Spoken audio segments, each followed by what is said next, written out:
Let's go! Ty Simpson, still my Heisman favorite. His numbers weren't as gaudy. We'll talk about why at the end. But I appreciate all the Alabama fans blowing up my Simpson breakdown last week. And speaking of getting blown up, the left guard here gets blown up all the way to Bessemer. Wow, just nasty stuff. Concerning start, but it did get better. Third in Hueytown, and wow. This is a top 5 Ty Simpson throw on the season. So you get a rush 3, drop 8, and guess what? Left guard's getting beat again. So A-gap pressure, in particular on a rush 3, drop 8, is the worst type of pressure. And this is a delayed rush from the top. So it obviously is a 4-man rush, but you get the point, okay? So Simpson's in a lot of trouble. So what does he do? Well, 2 hands on the football, stops while keeping his eyes down the field, redirects, and then just calmly from the B in Alabama throws an absolute strike underneath, okay? Just nasty quarterback play from Ty Simpson, and you get a fresh set of downs. Wow. You play scramble drill football again on the 2nd and 4. It doesn't look like this ball to Cuevas in the slot is there. It does look like that's where he's looking. So, yeah, I mean, could this get there? Maybe so. I do like Ty eating it. It's still early in the game. Really good block right here on the right side. The offensive tackles for Alabama mostly had a good night. It does help that James Pierce isn't out there anymore, but, man, good job just finding someone down the field. And then, my goodness gracious, Ty Simpson. You've got to be kidding me on this throw. It does help having a healthier Ryan Williams. Last week's game was a conversation, and, well, you throw this sideline ball, and, well, look at where it's placed. Look at this. Look at this. Boom. Over the shoulder, away from the DB, first down. Alrighty, Alabama fans, if I am not mistaken, I think John Mechie had a touchdown versus Auburn in the Iron Bowl on a very similar route. Short side of the field boundary, you have a lot of action going this way. It's straight man-to-man. Tennessee, of course, does not have Jerron McCoy. This is a really good job by one, cutting it back to the outside, and the transfer is indeed able to score. Wow. All right, here we go. 2 future NFLers going head-to-head. Ryan Williams is running a deep over. And it's interesting how this is actually set up. You notice the foot of Ryan Williams. Normally the left foot would be out. It's the right, the right foot would be out, and the left foot's out this time. So if I'm looking at this, it looks as if Ryan Williams is going to crack block this defensive end or just set the edge on this defensive end. But instead, he's actually running an over, okay? So a little rocker step, and now he engages with Carter, and Carter actually has pretty elite coverage here. We then get to here. You have a little chip. This guy is unblocked, and Ty Simpson was just so calm in his own end zone throughout this game. Takes a big shot, and look at where this is placed on the deep over. Boom. Lots of steam on that ball as well. Man, it's just amazing how much torque and velocity he's able to get on the football. Is it elite Mahomesian level stuff?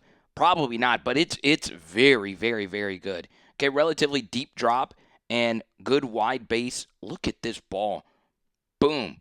Okay, there's a safety right there, and he's still able to hit Bernard in stride, enough for him to get sexy after the catch.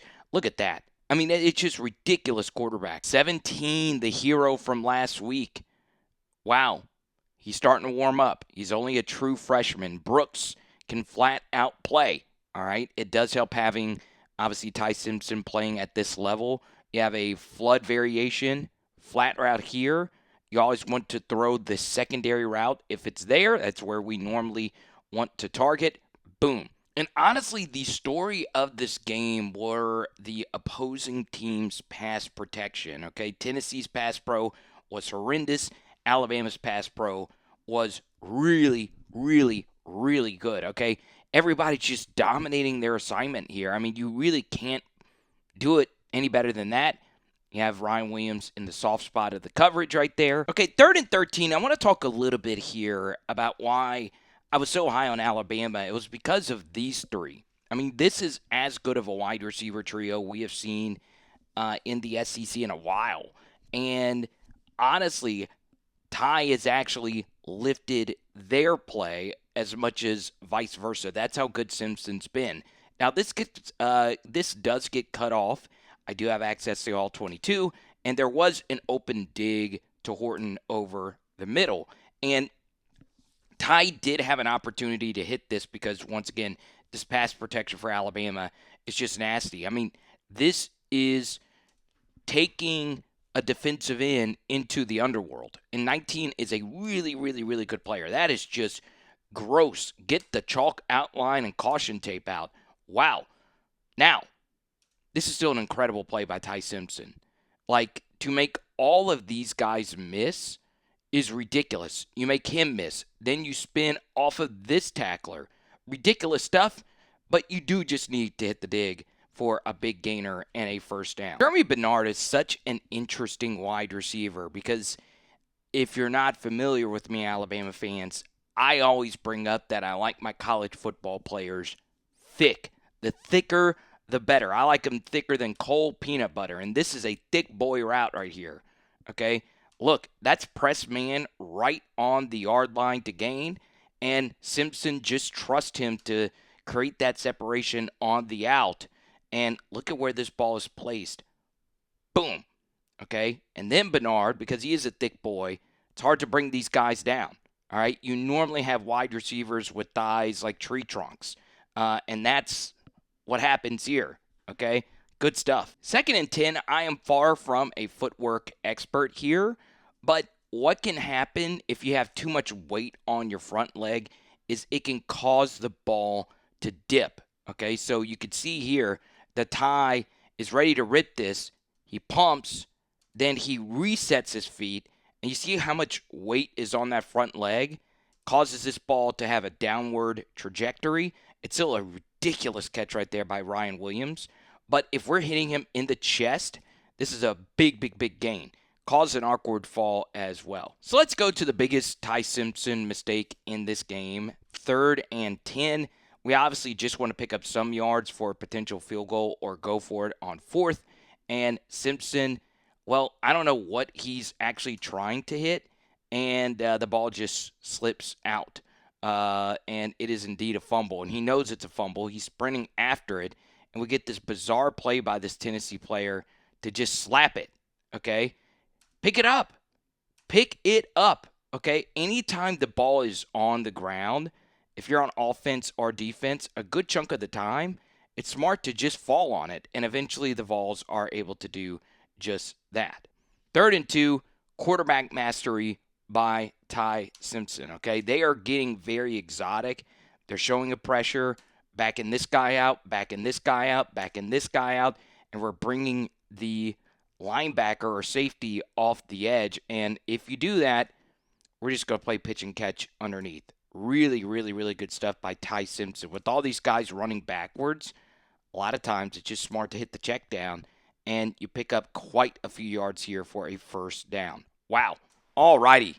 Probably the most exciting offensive play of the game, where you throw it back to Germie Bernard, and this is a clear throw down the field, or a throwback actually to Ty Simpson. First thing, this is really good stuff right here by Bernard, not forcing this. Also, his hand wasn't on the laces, okay? So this probably would have been a wobbler as well. So he eats it, and he's in a really bad spot. This play call is blown up. And if you throw this back, I mean, Ryan Grubb is being criticized to the high heavens. So what does Bernard do? He stops, splits this double. That's really good hustle right there by whoever that was to block him off. And then Bernard. Wow. Wow. A big man to move like that. And then he says, "Get off me, bro." Wow. Wow, wow, wow. And he's able to pick up all these yards. Okay? So what you'll see during this break, and he's still not down. Finally, this freak of nature gets brought to the turf. So you see Ryan Grubb right here. This is really smart play call sequencing, okay? Even if they know that Germie Bernard has the hot hand and they want to throw this quick stuff to him in the flats, hey, let's just keep feeding the hot hand. Let's see if Tennessee actually can tackle him. So you can see the true freshman here can't make this block. It's a difficult block to make, but you'd like it to be better. And Ty Simpson, this is where the ball should be placed, but it leads him right into the DB, and it's hard to uproot those tree trunk legs, man. Bernard, you know who he looks like with that number 5 jersey? What was the running back's name? Rydell Williams. But this is a receiver. Germie Bernard, a tight spin cycle. Just nasty, nasty, nasty work right here. It's just really, really, really good play calling. This Tennessee defense is downhill and aggressive. All right, so they want everybody to fly to the football. The downside of playing that style is now there are so many different leaks and delays that offensive coordinators run that if the guy from the backside who has a very unlikely chance to run down and make a tackle all the way over here, if you leave your landmark, guess what? It leaves all this open in the flats. Now, you can make a case that this corner needs to be on 11 right here. Bernard is drawing the double coverage, and he's wide open for a pitch and catch touchdown. So you could see that this was not the best Simpson game. There was a lot of, hey, this dude is just running wide the frick open, and this is really poor tackling for him by 4, who has been heavily criticized this year by Tennessee, and it's a touchdown. Really good stuff, again, by Ty. This has been more of what the Tennessee offense has been, honestly, in that they have thrown a lot of just vertical balls, and if we get a PI, we get a PI. If he makes a catch, he makes a catch. If it gets picked, it's an arm punt. There have been so many Aguilar plays like that this year, and for Alabama, you get one here. All right, throw it up. Safety's back is turned to the play, and you get a PI. Good stuff. I will get banished off the internet if I told you what this Simpson run and just overall play is starting to look like, so I won't share that comp. But the thing is, his running is very timely, okay? It is nice to have it in the arsenal, okay? So 4th and 2, obviously, in a perfect world, we just want to bang it up in there. But Ty decides to get risky and cut this thing to the outside, and guess what? He's able to pick up the first down. Wow. And look at this. Bring some extra beef on the field. And you have to worry about Caden Proctor leaking out as well into the route concept, but this is just a simple pitch, and Proctor this time just seals a really good player, 42 for Tennessee, who's made some big plays this year. He's going to get drafted as well, and you're able to walk in to seal the 3rd Saturday in October. So 253 passing yards and overall 80 QBR for Simpson. This was not his best game. It was not his worst, but if you have 9 defensive points, it's going to cut off your potential production, if that makes sense, right? So that played a huge role in this game. Tennessee also had some long drives. This was still another great Simpson game, and he's not really played a bad one yet. You can make a case the Florida State game fits into that narrative, but man, what a freaking player. Floating in your face, some other fun videos, and we'll talk to you soon, okay? It is Power Hour SEC. Boom! Tonight, we are doing chicken spaghetti.